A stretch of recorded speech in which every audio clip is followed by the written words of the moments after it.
الساعة 2:30. رايحين لوين يا سوسو؟ طب يا سيسي على سوريا.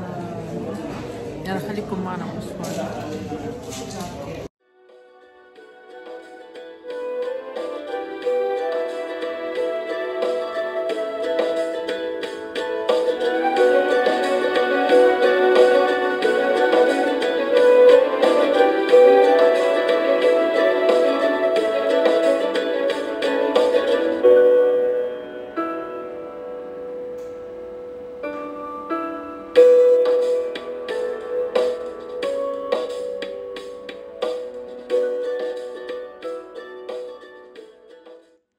أول ما وصلنا على الشام مثل ما نكون شايفين كان الطقس كتير مغيم وكنا واصلين كتير بكير، فقررنا نروح على كافيه لبلا ما تفتح الأسواق وتفتح المحلات. رحنا شربنا نسكافيه وأرجيلة أكيد مثل ما نكون شايفين، وروقنا راسنا وصحصحنا لأنه نحنا كنا بعد مش نايمين. من بعدها دلونا على ملحمة لنروح نتروق. مثل ما نكون شايفين بيحضروا اللحم بعجين شهية كتير كتير،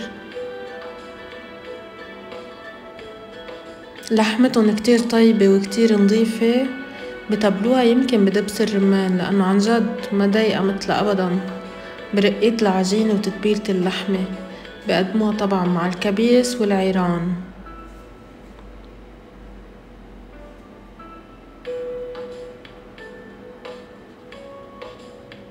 هون اللحمة كمان تروقنا لحمة مشوية. كانوا عم بيقطعوها ويحضروها للشوي. هون عم يشووا البندورة، وهون عم بيقطعوا اللحمة ويحضروها حتى يقدموها. شي باللحمة المشوية وشي بصفيحة بيحضروها، وبس بدن بيرجعوا بيسحبوها. هلا بتشوفوا كيف بيعلقون بيرجعوا بعد ما ينظفوها. هون عمو اللحام عم بيرحب فينا، وهون عم بحضر اللحمة للصفيحة. كمان طلبنا سودا نية بقدموها مع بصل وكمون وبهارات وأكيد اللي. فإذن هيدي كانت ترويقتنا. سودا نية ومشاوي وعيران وصفيحة.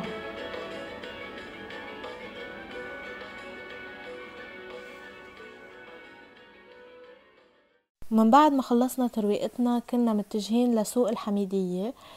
كنا رايحين مشي وحبينا نصور لكم شوية مشاهد من الطرقات. الطرقات كانت كتير حلوة مثل ما نكون شايفين.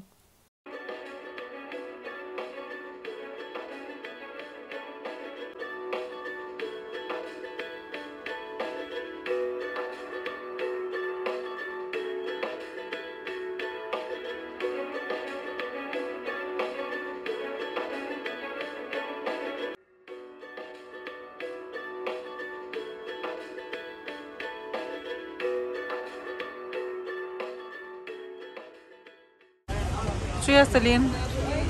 مبسوطة؟ شو رأيك لهلا؟ كتير حلو.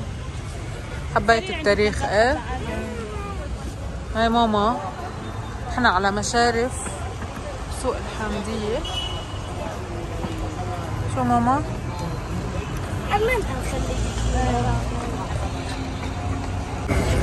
هلا نحنا شايفين على سوق الحمدية ما شاء الله.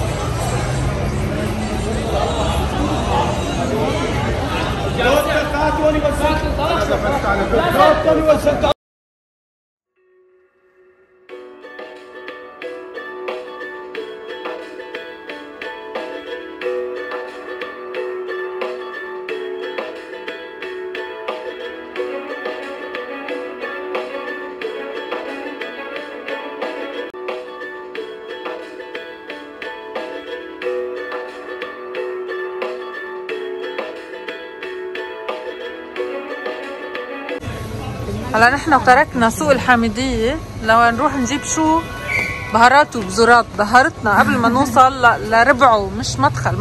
بدي اجيب فستق حلبي. ايه روحي جيبي فستق حلبي، سجل يا زمن.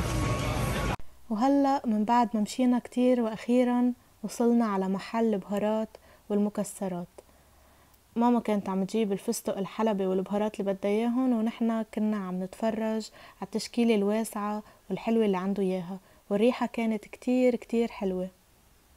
من بعد ما ظهرنا من محل بزورات شفنا هيدا الشخص عم يبيع عصير رمان وتوت وكل انواع العصائر فريش وفول مدمس، كان شي بشهي. وهيدا مدخل الجامع الأموي الكبير في دمشق. هلا الجامع الأموي من جوا ما شاء الله ما شاء الله.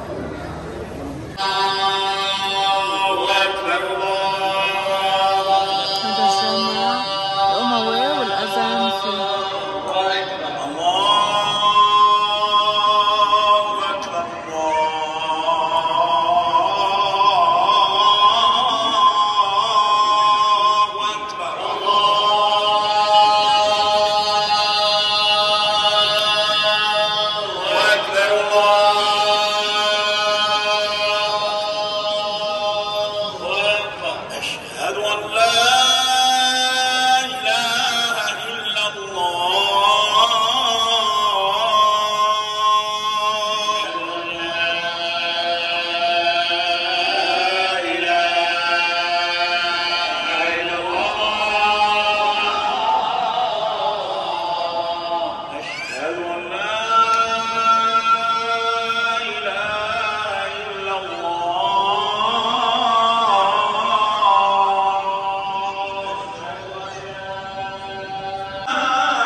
وهيدا الجامع من برا ما شاء الله كتير كبير وكتير كتير حلو، بنصحكم تزوروه.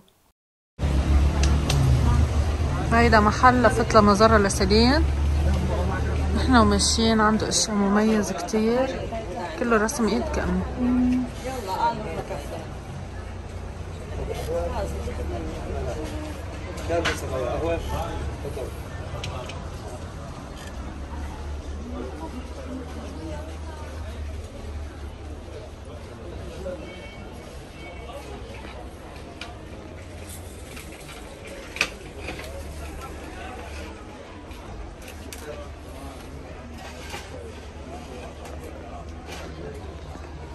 يعطيك العافية.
كل العالم نصحتنا ندوق بوزة بكتاش، فيلا تابعونا لنشوف كيف بحضرها.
هلا نحن فايتين على باب الاوتيل.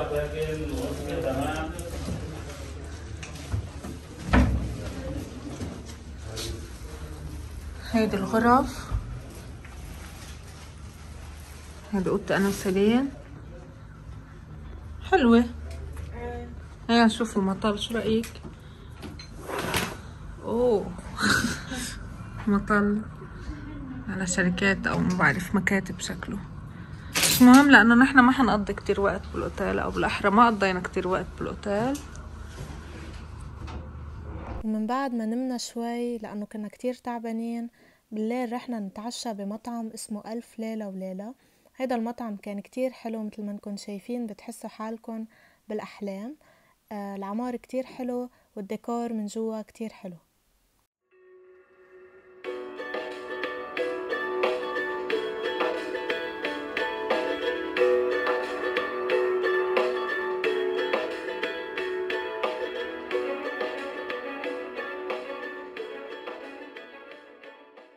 وميزة من هالمطعم انه فيكن تلبسوا هدول العبايات مع برانيتن بيجوا وتتصوروا فيهم.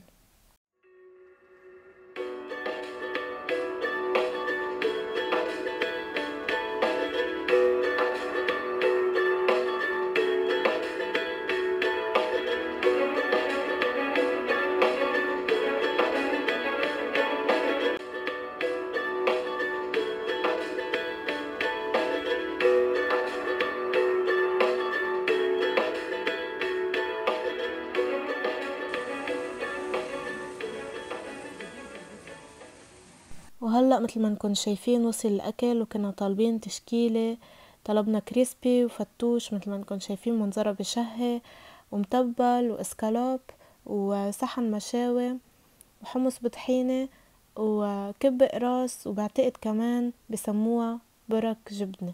أما هون كانت ماما حابة تتحلى وتدوق حلاوة الجبن وحبتها كتير كتير. وهون مثل ما نكون شايفين المنظر كتير حلو، صورنا لكم كيف بحضروا الخبز.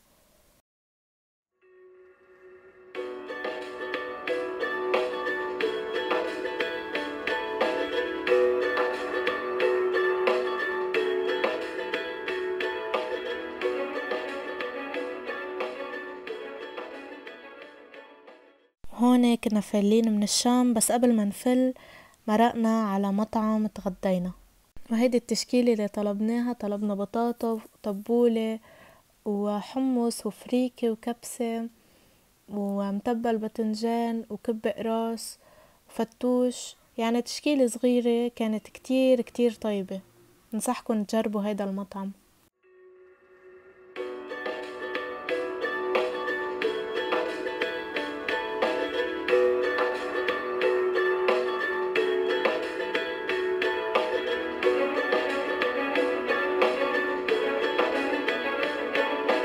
وأكيد من بعد الأكل ضيفونا شاي، كان الشاي كتير طيب ودفانا لأنه كان كتير برد. وهيدي كباية الشاي من بعد الأكل مع منظر كتير حلو، ما شاء الله المنطقة بتجنن وكتير كتير كان فيه رواق. بنصحكم تزوروا منطقة الروضة. لكن هيدي هي كانت رحلتنا لسوريا. نحن هلا بمنطقة شو اسمها يا سوريان؟ الروضة على حدود اللبنانية. بدنا ساعة لنوصل على لبنان. مزبوط. بلد كتير حلو، أهله كتير مناح، الله يفرجها عليهم يا رب. آمين. كتير كتير انبسطنا وكتير تسلينا.